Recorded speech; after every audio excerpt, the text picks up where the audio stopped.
रश्मि और अमर लॉकडाउन के चलते डेटिंग ऐप पर मिलते हैं। उसी बीच उनकी बॉन्डिंग बहुत अच्छी बन जाती है और दोनों एक दूसरे से प्यार करने लगते हैं। बस लॉकडाउन खत्म होते ही चट मंगी पट शादी। उससे पहले घर में बात तो कर लो। अरे माँ पापा कभी मना नहीं करेंगे। अमर की बात सुन रश्मि खुश हो जाती है। ऐसे ही दिन बीतते हैं और देखते ही देखते लॉकडाउन खुल जाता है, जिसके अगले ही दिन अमर अपने परिवार के साथ रिश्ता लेकर रश्मि के घर पहुंच जाता है। अभी लॉकडाउन खुला ही है और कोरोना तो खत्म भी नहीं हुआ, इसलिए ज्यादा कुछ ना करके अगले कुछ दिनों में छोटे फंक्शन के साथ शादी कर लेते हैं। अमर के पापा की बात पर सब सहमत हो जाते हैं। कुछ दिन बाद दोनों की शादी हो जाती है और रश्मि अपने ससुराल पहुंच जाती है। बेटा, शादी तो तूने अपनी मर्जी से कर ली, लेकिन बहू को बोल देना इस घर में हुक्म मेरा ही चलेगा, इसलिए अपना राज जमाने की कोशिश भी ना करें। माँ, रश्मि को यहाँ सिर्फ प्यार, आशीर्वाद और अपनापन चाहिए, पैसा या राज नहीं। बेटी की बात पर सास मुंह बनाए वहां से चली जाती है और अब वो हर रोज रश्मि को परेशान करना और ताने देना शुरू कर देती है। देखो, ये है आजकल की लड़की, इंटरनेट पर लड़कों से बातें करते हुए इन्हें शर्म भी नहीं आती, और यहाँ तो देखो कितनी सीधी सुशील बनकर दिखा रही है। मम्मी, शादी के रिश्ते वाले इंटरनेट ऐप से जब किसी को कोई दिक्कत नहीं है, फिर डेटिंग ऐप के जरिए मिलना किस तरह गलत हो सकता है?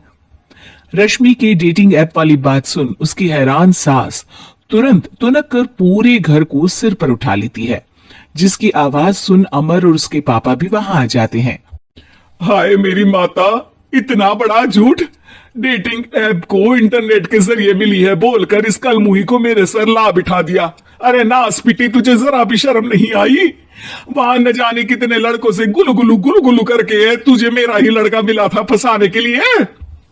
मां, मुझे तो समझ नहीं आ रहा क्या बोले जा रही हो। डेटिंग ऐप इस्तेमाल करना कोई अपराध नहीं है, और तुम रश्मि को ऐसा कैसे बोल सकती हो? मैं भी तो था उस ऐप पर। पहले उसके लिए मां से झूठ बोला और अब लड़ाई कर रहा है। सास और अमर की बात सुनकर रश्मि हैरान खड़ी रहती है। अमर, तुमने घर में झूठ क्यों बोला? ये सब देख रही हो ना, इसी की वजह से झूठ बोलना पड़ा। एक तरफ अमर और रश्मि की ये बात चल रही होती है, वहीं दूसरी तरफ सास का नॉन स्टॉप क्लेश सबको परेशान कर देता है। सब एकदम चुप, जो हुआ सो हुआ, अब मुझे कुछ ना सुनाई दे। पति की बात सुन सास चुप होकर वहां से चली जाती है, लेकिन अब वो रश्मि के सिर दुनिया भर के सारे काम डालकर उसका जीना पहले से भी ज्यादा मुश्किल कर देती है। मम्मी, मैं आपका गुस्सा समझ सकती हूँ, आपको जो करना है कर लीजिए, मैं कभी कुछ नहीं बोलूंगी। उम्मीद है किसी दिन तो आपका गुस्सा शांत होगा और नफरत प्यार में बदलेगी।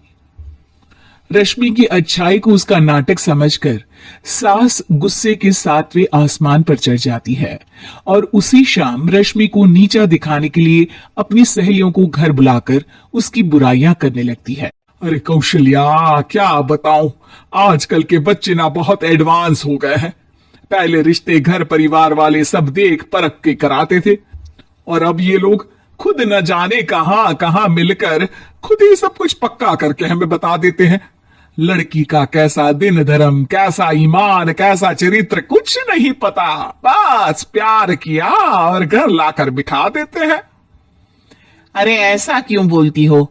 आजकल बच्चे अपने आप में बहुत समझदार हो गए हैं, और फिर पूरी जिंदगी तो उन दोनों को ही साथ निभानी है। अपनी पसंद से शादी कर भी ले तो क्या दिक्कत, तू ही देख ले, पहले इतना अच्छा बेटा और अब सोने पर सुहागे जैसी सर्वगुण संपन्न बहू। और पता है, अभी कुछ दिन पहले मेरी बेटी ने मुझे डेटिंग ऐप के बारे में बताया, जहां लड़का लड़की अपनी पसंद से अपने आप एक दूसरे को चुन लेते हैं, और फिर अगर सब सही रहता है तो बात आगे भी बढ़ जाती है। अरे इसमें इतना खुश होकर क्या बता रही हो? ये तो गलत है। न जाने कौन क्या है, कितना झूठ कितना सच है। अरे पर सोचो, जब तुम किसी के बताए रिश्ते को देखने जाते हो तो क्या एक ही बार देखने से सच झूठ का पता लगा सकती हो? जरूरी नहीं कि बच्चों का लिया फैसला हमेशा गलत हो। अरे बहुत बार हमसे भी तो गलत फैसले होते हैं ना। अच्छे बुरे लोग तो हर जगह मिल सकते हैं, फिर इसमें सिर्फ बच्चे ही गलत कैसे? सहेलियों की बात सुन सास सोच में पड़ जाती है और इसी तरह कुछ दिन बीत जाते हैं जिसमें ना तो वो रश्मि को परेशान करती है और ना ही कोई ताना सुनाती है, जिसे देख रश्मि परेशान हो जाती है। मम्मी, आपकी तबीयत तो ठीक है ना? कुछ दिनों से देख रही हूँ आप मुझे कुछ बोलती ही नहीं। तो मेरा परेशान करना ज्यादा अच्छा लगता है क्या? नहीं, आपकी शांति उससे ज्यादा परेशान कर रही है।